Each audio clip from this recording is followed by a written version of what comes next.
Olá pessoal, boa noite. Eu espero que esse vídeo encontre vocês e suas famílias bem e com saúde, em primeiro lugar. Meu nome é Larissa Topanotti, eu sou engenheira florestal e hoje eu vim aqui para conversar com vocês sobre a minha experiência e a minha visão também sobre o assédio e o feminino nas ciências agrárias. Primeiramente, eu gostaria de agradecer o convite, é uma honra poder participar e contribuir para esse momento tão importante. Também gostaria de parabenizar aos organizadores e idealizadores desse evento, porque é fundamental que a gente debata sobre o assédio nas universidades, que muitas vezes é abafado e não é devidamente discutido da forma como deveria. E também gostaria de pedir desculpas por não poder participar ao vivo devido às diferenças de horário. Para começar esse vídeo, eu pensei em trazer alguns dados sobre a participação do feminino nas ciências agrárias. Vejam que esses dados, a maioria deles, se refere às mulheres cis, mas enfatizo que nesse vídeo, toda vez que eu me referir ao feminino, eu me refiro àquelas pessoas que se identificam ou que se expressam como gênero feminino. Segundo dados do IBGE de 2018, as mulheres no geral estudam mais que os homens, tanto no ensino médio quanto no ensino superior, e mesmo assim ainda recebem salários menores e têm menos cargos de poder que os homens. As mulheres também, no geral, trabalham mais horas do que os homens nos afazeres domésticos, com uma média de 18 horas por semana, em contraste a 10 horas por semana para os homens. No agronegócio, segundo dados do Censo Agropecuário do IBGE de 2017, houve um aumento de 40% nas propriedades agrícolas que são comandadas por mulheres em 12 anos. Segundo dados do Centro de Estudos Avançados em Economia Aplicada da USP, entre 2004 e 2015, houve um aumento em torno de 8% no número de mulheres empregadas pelo agronegócio. Porém, esse crescimento não se deu de maneira sistemática entre os diversos grupos socioeconômicos de trabalhadoras. Ele ocorreu principalmente no grupo de mulheres acima de 30 anos e com maior nível de qualificação. Apesar desse crescimento, a participação das mulheres no mercado do agronegócio, tanto no campo e na indústria, representa menos da metade da representação masculina nesse setor. Bom, até agora eu falei um pouco sobre a perspectiva das mulheres no agronegócio, mas agora eu vou falar especificamente sobre o campo, que é de onde eu vim e de onde eu nasci, me criei, e também gostaria de compartilhar um pouco sobre como que é a participação das mulheres no campo. Vou falar da região sul, mas eu acredito que essa realidade seja comum em várias outras regiões do país também. Bom, a região sul ela é caracterizada, no geral, por pequenas propriedades familiares, pequenas propriedades rurais que são baseadas na agricultura familiar e onde, em geral, há uma clara divisão do trabalho. Aos homens, geralmente, cabem atividades que exigem maior força física ou mesmo a utilização de maquinários mais sofisticados e o gerenciamento das propriedades. As mulheres acabam desenvolvendo atividades consideradas mais leves, como ordenha das vacas, trato dos animais, cuidado com as hortas, e dificilmente as mulheres acabam ocupando posições de decisão na gestão da propriedade. Então, as mulheres no campo dificilmente vão fazer transações com cooperativas, com bancos, e são pouquíssimos os casos em que as mulheres têm total conhecimento de todas as transações que o marido ou companheiro, enfim, faz no gerenciamento da propriedade. Entretanto, algo que eu gostaria de pontuar aqui sobre a atuação das mulheres no campo se refere às agroindústrias. Com o surgimento de várias agroindústrias e uma política de incentivo às agroindústrias no campo, as mulheres têm ocupado um maior espaço de decisão e de atuação no campo. Eu lembro muito bem de uma visita que a gente fez com uma turma da UFSC, que ainda foi com o professor Lousada, que a gente visitou uma propriedade em São Joaquim, onde eles tinham uma agroindústria que produzia queijo serrano, e tanto a agroindústria quanto a propriedade era totalmente gerenciada pela mulher, e o marido, nessa situação, ele acabava mas exercendo uma atividade de ajuda à mulher, mas a gestão da propriedade e da agroindústria cabia à mulher. Outras atividades no campo também contribuem para uma maior participação das mulheres nas atividades rurais.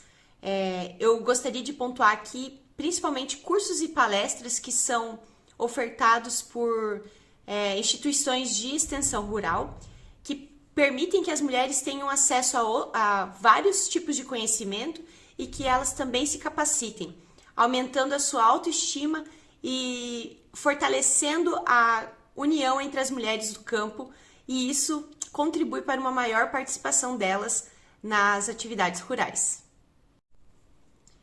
É claro que essa inserção das mulheres nas atividades rurais do campo requer, antes de tudo, uma mudança comportamental e cultural dos homens, no geral, os seus companheiros e maridos, que permitam que as mulheres participem ativamente da gestão da propriedade. Porque, no geral, pesquisas indicam que as mulheres no campo têm uma maior abertura para se capacitar e descobrir novos conhecimentos e aplicá-los na gestão da propriedade. Quanto aos cargos em empresas do agronegócio, apesar do número da participação das mulheres ter aumentado nos últimos anos, ainda são poucas as mulheres que ocupam cargos de liderança ou de poder nas empresas, tanto do agronegócio quanto do setor florestal. Segundo dados do Panorama de Gênero do Setor Florestal, publicado pela Rede Mulher Florestal em 2020, a mão de obra do setor de florestas plantadas no Brasil é majoritariamente masculina. Nesse setor, as mulheres estão lotadas principalmente nas áreas de viveiros, certificação florestal, meio ambiente, saúde e segurança do trabalho e nas áreas de pesquisa e administração. Ainda são poucas as que trabalham nas áreas de silvicultura, proteção florestal, estradas, e o menor índice de participação das mulheres está no setor de colheita.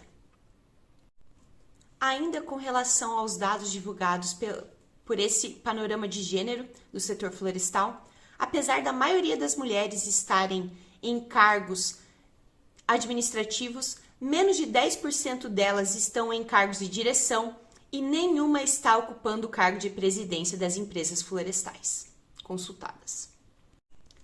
No setor florestal, ainda é comum a divulgação de vagas exclusivas para o gênero masculino. As participantes dessa pesquisa também mencionaram que, embora as vagas estejam abertas, os gestores devem buscar a contratação de mulheres e também ser sensíveis a questões relacionadas à maternidade e à amamentação. Trazendo um pouco do contexto da participação das mulheres no setor florestal na Europa, na Áustria, por exemplo, 25% do território coberto por florestas está sob o comando das mulheres, o que é parecido com o restante da Europa, onde 1/3 dos pequenos produtores florestais corresponde a mulheres. Mesmo assim, as mulheres ainda têm pouca representatividade nas instituições de ensino e em profissões florestais na Áustria e em outros países da Europa. Entretanto, aumentar o número de mulheres empregadas no setor florestal não representa que atingimos equidade de gênero. É preciso entender e incentivar a participação e atuação das mulheres, assim como agir com assertividade nas oportunidades e barreiras.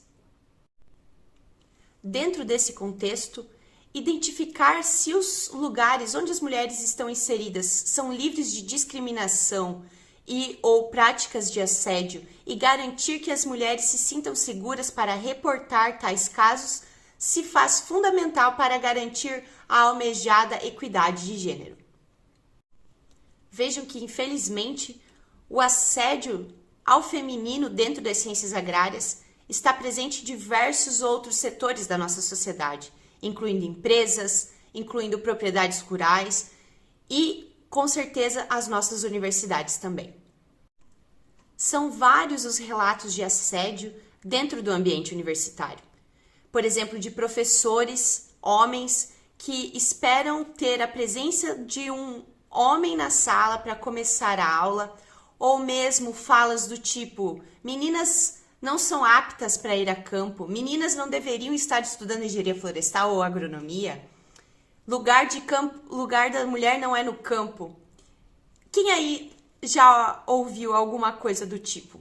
Ou ouviu que alguém já presenciou ou escutou esse tipo de fala?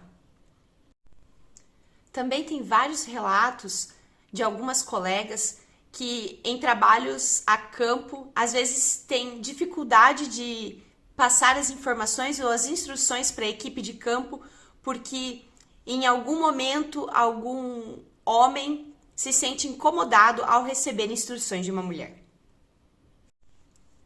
Segundo uma pesquisa divulgada pela Universidade Federal do Rio Grande do Sul em 2020, as mulheres são mais assediadas, tanto moralmente quanto sexualmente, do que os homens no ambiente universitário.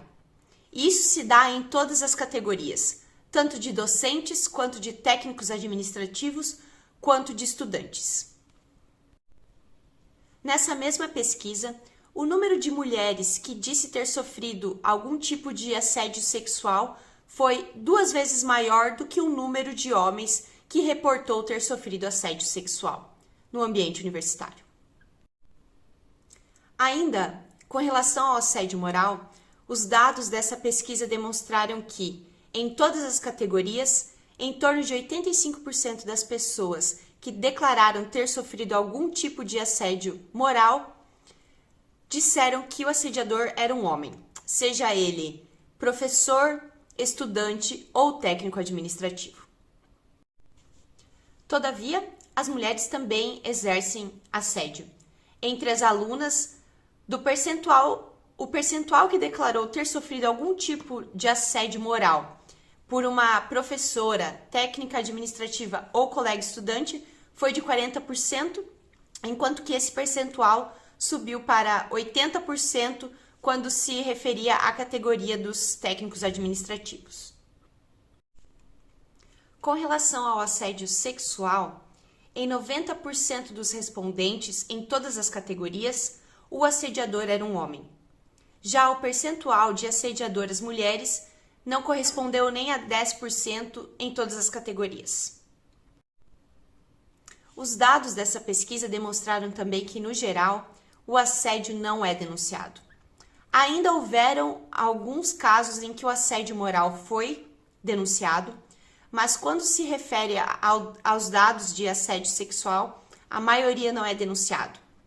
As razões para que esses casos não sejam denunciados, tanto do assédio moral ou sexual, a maioria se refere a medo de que o assediador ou assediadora interfira no processo, medo de reprimendas e pressão, e no caso do assédio sexual, medo de ter provas ou testemunhas o suficiente para provar que o assédio sexual aconteceu. E aí, dentro desse contexto, a gente se questiona: o que fazer para mudar essa realidade? Eu diria que um dos primeiros passos é esse momento que a gente está tendo agora, que é a possibilidade da gente conversar e debater e mostrar que o assédio existe e está presente nas universidades e tem aumentado muito nos últimos anos. Esse é um dos primeiros passos: assumir que o assédio acontece nas universidades e que a gente precisa buscar formas eficientes para combatê-lo. Também é fundamental ter um espaço institucional que reúna representantes das pró-reitorias, das diferentes categorias e da ouvidoria, para que esse grupo de trabalho possa elaborar ações para combater o assédio dentro das universidades. Essas ações devem envolver aspectos de educação, mas também de acolhimento e denúncias, e encaminhamento ágil das denúncias para a avaliação dos procedimentos, estabelecimento de diálogo, ações restaurativas, abertura de processos administrativos, dentre outros.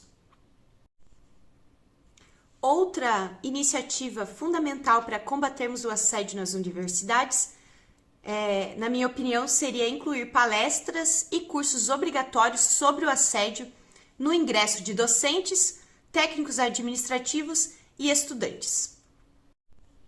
Outra ação fundamental nesse contexto é realizar campanhas institucionais para diminuir o assédio moral e sexual, definindo claramente o que eles são, e incentivar a denúncia dos mesmos e também criar relatórios trazendo os dados de maneira transparente para que a gente possa discutir isso dentro da universidade. E é claro, criar e fomentar espaços de discussão sobre diversos assuntos, como assédio, diversidade, preconceito, discriminação, dentre outros. E é por isso que mais uma vez eu parabenizo a todos vocês que organizaram esse evento, que eu acho que é uma iniciativa fundamental e muito importante para que a gente possa efetivamente conversar sobre isso, buscar alternativas para combater o assédio nas universidades. Muito obrigada pelo convite, eu espero que eu possa ter contribuído um pouco para a discussão, espero também que vocês tenham uma ótima discussão durante o evento hoje, e é isso, obrigada mais uma vez, e um grande abraço a todos vocês, fiquem bem!